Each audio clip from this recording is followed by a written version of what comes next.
You, John Fitzgerald Kennedy, do solemnly swear I, John Fitzgerald Kennedy, do solemnly swear that you will faithfully execute the office of President of the United States that I will faithfully execute the office of President of the United States and will, to the best of your ability, and will, to the best of my ability, preserve, protect, and defend the Constitution of the United States. preserve, protect, and defend the Constitution of the United States. So help you God.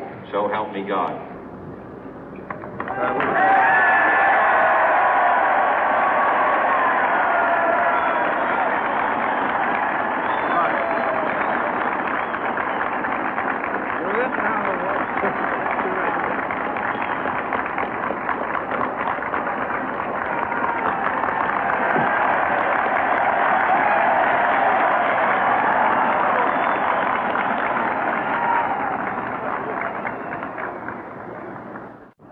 Vice President Johnson, Mr. Speaker, Mr. Chief Justice, President Eisenhower, Vice President Nixon, President Truman, Reverend clergy, fellow citizens.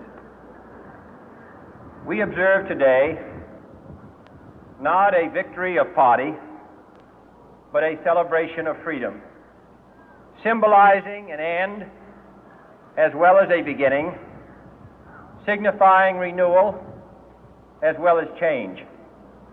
For I have sworn before you and Almighty God the same solemn oath our forebears prescribed nearly a century and 3/4 ago. The world is very different now, for man holds in his mortal hands the power to abolish all forms of human poverty and all forms of human life. And yet the same revolutionary beliefs for which our forebears fought are still at issue around the globe. The belief that the rights of man come not from the generosity of the state, but from the hand of God. We dare not forget today that we are the heirs of that first revolution. Let the word go forth from this time and place to friend and foe alike that the torch has been passed to a new generation of Americans born in this century, tempered by war, disciplined by a hard and bitter peace, proud of our ancient heritage, and unwilling to witness or permit the slow undoing of those human rights to which this nation has always been committed and to which we are committed today at home and around the world.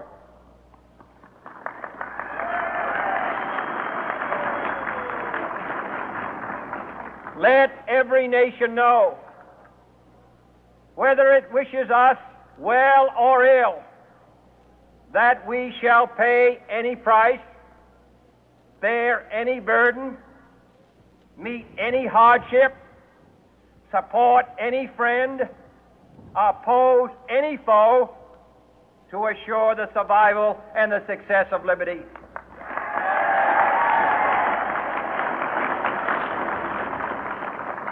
This much we pledge and more. To those old allies whose cultural and spiritual origins we share, we pledge the loyalty of faithful friends. United, there is little we cannot do in a host of cooperative ventures. Divided, there is little we can do, for we dare not meet a powerful challenge at odds and split asunder. To those new states whom we welcome to the ranks of the free, we pledge our word that one form of colonial control shall not have passed away, merely to be replaced by a far more iron tyranny. We shall not always expect to find them supporting our view, but we shall always hope to find them strongly supporting their own freedom, and to remember that in the past, those who foolishly sought power by riding the back of the tiger ended up inside.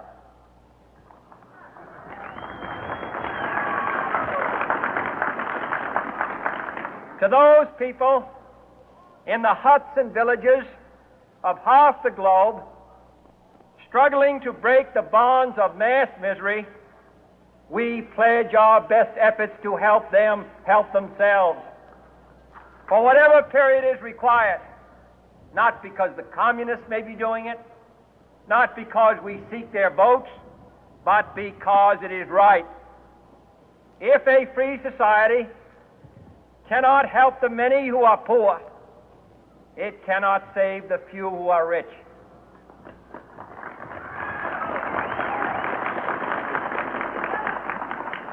To our sister republics south of our border, we offer a special pledge to convert our good words into good deeds, in a new alliance for progress, to assist free men and free governments in casting off the chains of poverty.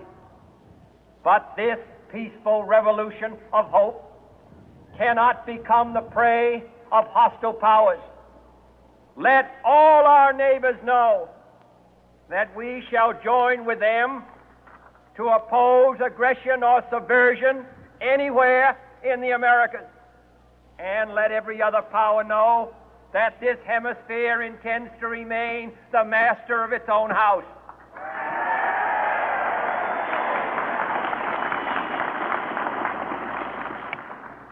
To that World Assembly of Sovereign States, the United Nations, our last best hope, in an age where the instruments of war have far outpaced the instruments of peace, we renew our pledge of support to prevent it from becoming merely a forum for invective, to strengthen its shield of the new and the weak, and to enlarge the area in which its writ may run. Finally, to those nations who would make themselves our adversary, we offer not a pledge, but a request that both sides begin anew the quest for peace.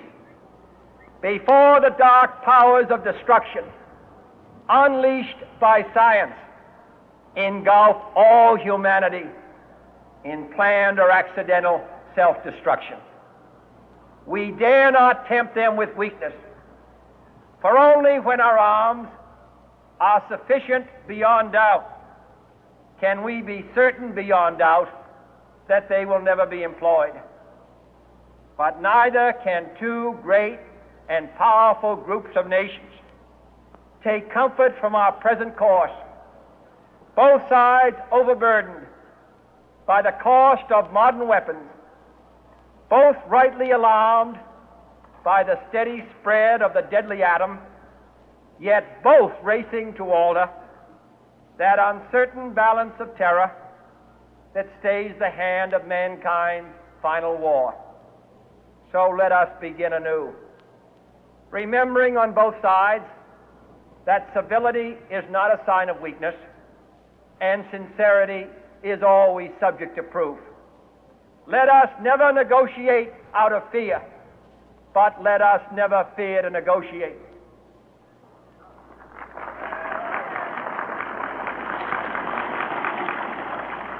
Let both sides explore what problems unite us, instead of belaboring those problems which divide us. Let both sides, for the first time, formulate serious and precise proposals for the inspection and control of arms, and bring the absolute power to destroy other nations under the absolute control of all nations.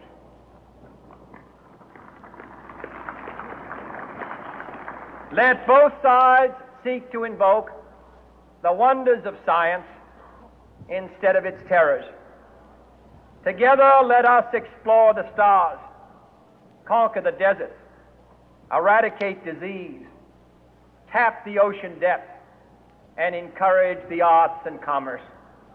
Let both sides unite to heed in all corners of the earth the command of Isaiah to undo the heavy burden and let the oppressed go free. And if a beachhead of cooperation may push back the jungle of suspicion, let both sides join in creating a new endeavor, not a new balance of power, but a new world of law, where the strong are just and the weak secure and the peace preserved. All this will not be finished in the first 100 days, nor will it be finished in the first 1,000 days, nor in the life of this administration, nor even perhaps in our lifetime on this planet. But let us begin.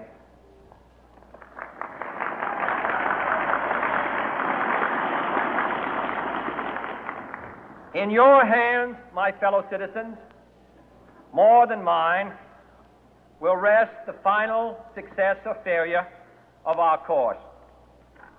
Since this country was founded, each generation of Americans has been summoned to give testimony to its national loyalty.